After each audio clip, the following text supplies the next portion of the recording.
Most folks think of Bigfoot as being some sort of West Coast phenomenon between the Pacific Northwest, Alaska, and British Columbia. But reports abound all over the country and even onto the East Coast.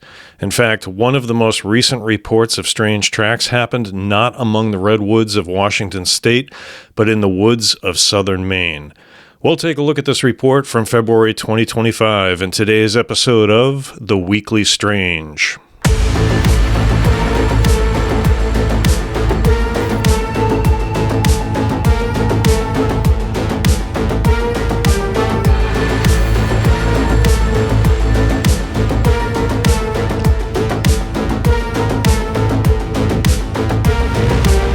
Hello, friends, and welcome to The Weekly Strange. I'm your host, Jon F. Merz, author, actor, adventurer.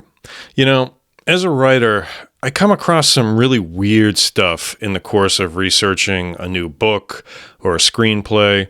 So this show is all about some of the strange things I discover in the course of my writing. Now, some of these are true facts that maybe not a lot of people know about. Some are just weird news stories, and some are just outright bizarre and can't be categorized at all, except that they're strange.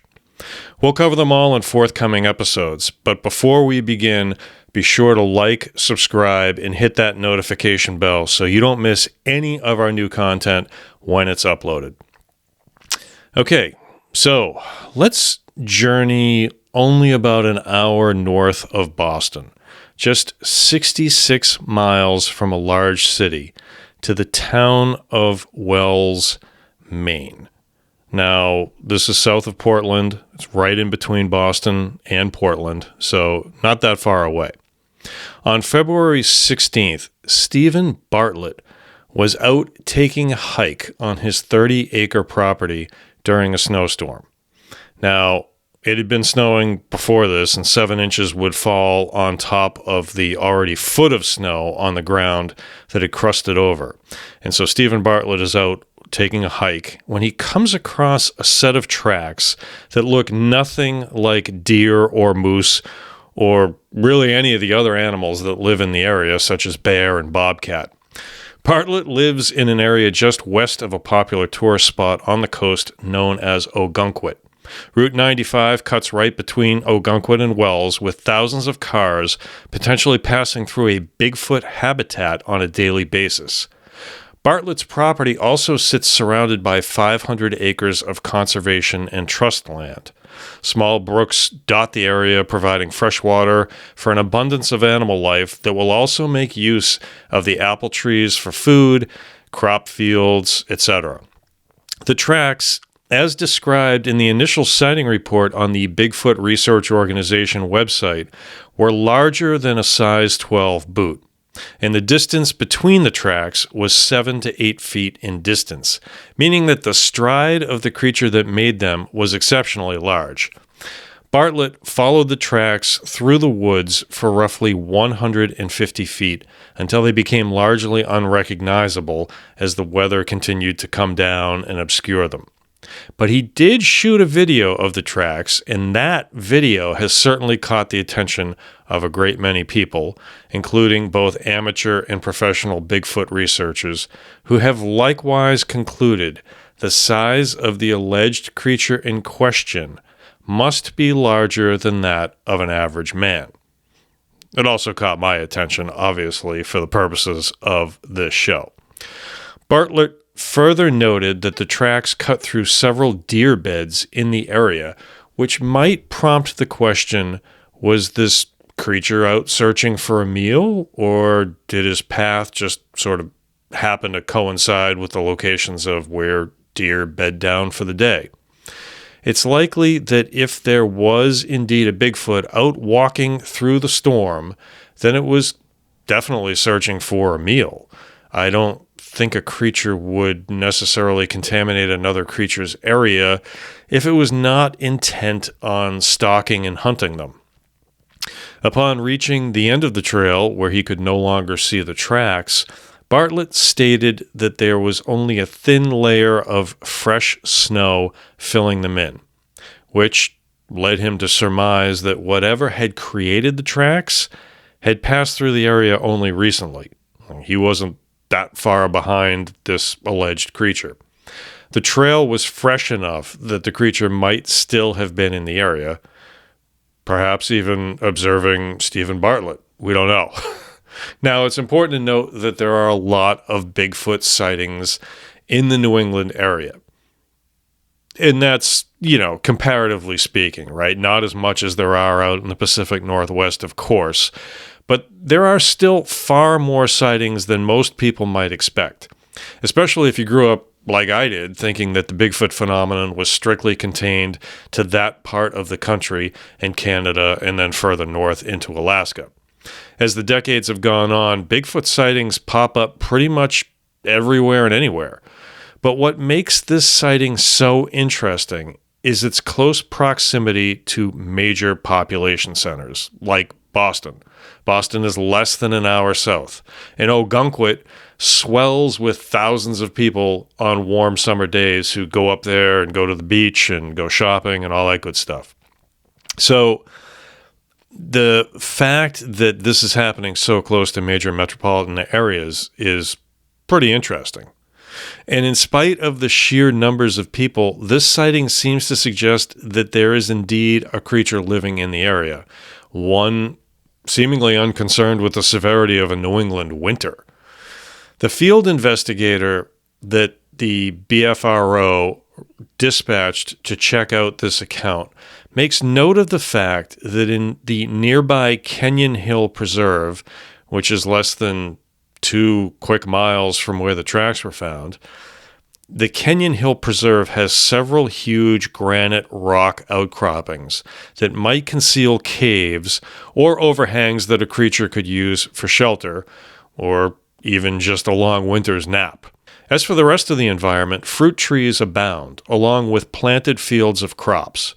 Coupled with the many streams in the area, there is good reason to believe that the environment supports a wide array of animal and plant life. As such, the presence of a potential Bigfoot in the area is not as likely as it might seem. Now, what's most interesting to me is that as you watch this video of the tracks, their stride at the start is much greater, that being like 7 to 8 feet. But as the video progresses, the stride gets smaller and the footsteps more numerous. It's almost as if the creature was slowing down in its walk. At one point, a pair of tracks appears side by side, making me wonder if the creature maybe stopped and looked around, trying to decide which direction to maybe head off in. But then they continue in the same direction as before. And it's relatively flat ground in the video, so I wonder what else could account for the change in stride other than the speed of walking. Did something spook the creature initially, which caused it to almost bound across the snowfield?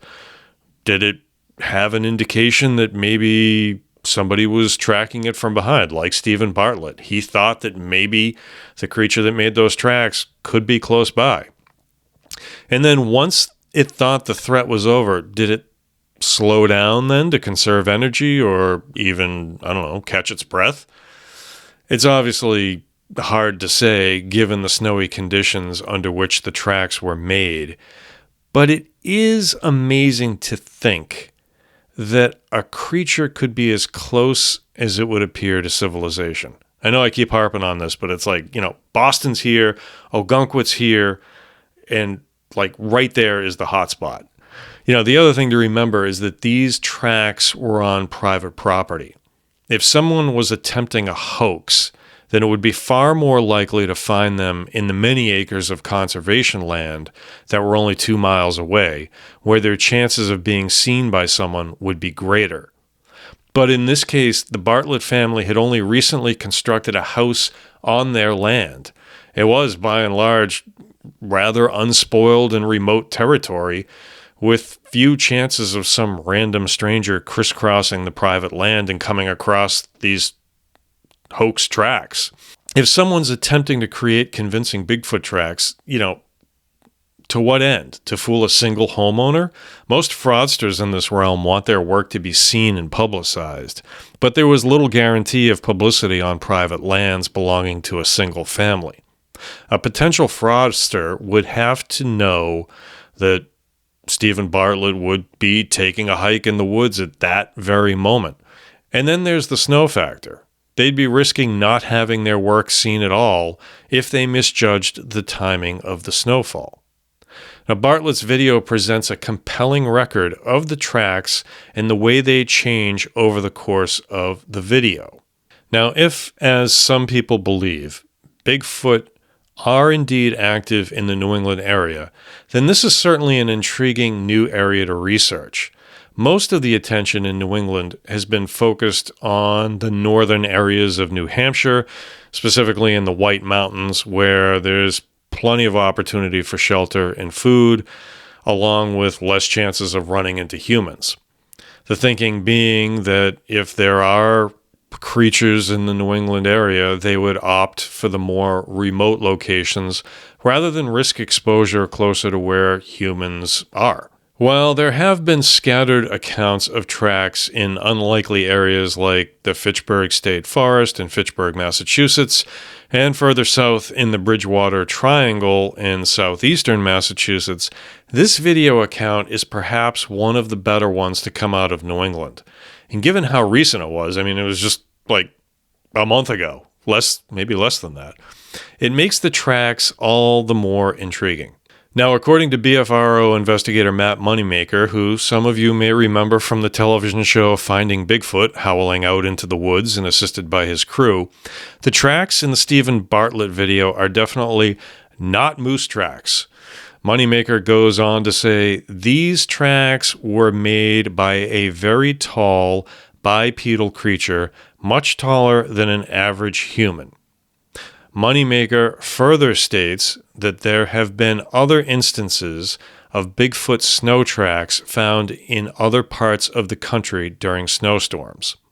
It seems these creatures are aware that falling snow will soon cover their tracks, so they will not go out of their way to take routes where humans are less likely to notice their tracks. So, meaning, he goes on to say, they will walk right along trails or roads without any kind of worry or care, presumably because the snow that is falling will come down and obscure those tracks, so it doesn't really matter if humans come along right after them, the snow is going to obscure those tracks. If the snow is not falling and they want to avoid leaving tracks, they can walk among trees and step over trails or hop across roads. You can see from these tracks how this very tall Bigfoot would easily be able to step over this if it wanted to. That was another quote from Matt Moneymaker. Now, this isn't to suggest that the area near Wells, Maine might be becoming a new hotspot for sightings or track discovery, but interestingly enough, there was another report of Bigfoot tracks dating back to 2017 in that same general area. This account took place in the Vaughan Woods State Park, again during the winter, February 14th to be exact, so 2 days earlier than these tracks. A hiker out in the woods came across the tracks as she veered away from the Piscataqua River and ventured deeper into the woods. Here again, the tracks seemed fresh and largely hadn't degraded much due to the adverse weather conditions. There's far greater detail in the video and pictures that this hiker took than in the ones in the Stephen Bartlett case. You can clearly see toes in the prints, and there seems to be less snow on the ground. The interesting thing is that the Vaughan Woods State Park lies southwest of the land that Stephen Bartlett owns by only about 8 miles as the crow flies. It is absolutely not out of the realm of possibility that the same creature could have made both sets of tracks, or perhaps there's more than one creature out there. In any event, the distance between the two sightings is negligible considering how far afield animals will often travel as they hunt for food or shelter. In the 2017 account, the tracks are also very large. The witness to this event also uses a small flashlight placed next to the tracks to offer up some size comparison, and it's pretty obvious that whatever made the tracks is indeed large. In the 2017 account, the BFRO dispatched an investigator who ventured out 4 days after this incident and recorded his own track findings. The difference between this account and the one from last month is that the area in Vaughan Woods is actually very popular with snowshoers, cross-country skiers, people just out taking hikes. That is not to say that the tracks witnessed there are fake, but if I was a fraudster, then I'd be far more likely to fake tracks where I knew more people would probably find them than I would if I'd left them on private property, like in Stephen Bartlett's case. So is southern Maine, the area nestled between the big city of Boston and the smaller city of Portland, becoming a new hotspot for Bigfoot activity? Only time will tell. But two accounts in the same winter month, in close proximity to each other, despite being separated by 8 years, might just prove interesting enough to do more research in the area. Thanks for watching. I'll see you next time on The Weekly Strange. And be sure to check out our other shows on this channel, like The Other Side of Midnight, where we talk to callers all about their paranormal experiences. And our other show, The Hunted, where we discuss true crime fugitives that are still on the run from justice. Be sure to like and subscribe and turn on the notification bell so you don't miss any of our new uploads. For now, I'm Jon F. Merz. Thanks for watching. Thanks for listening.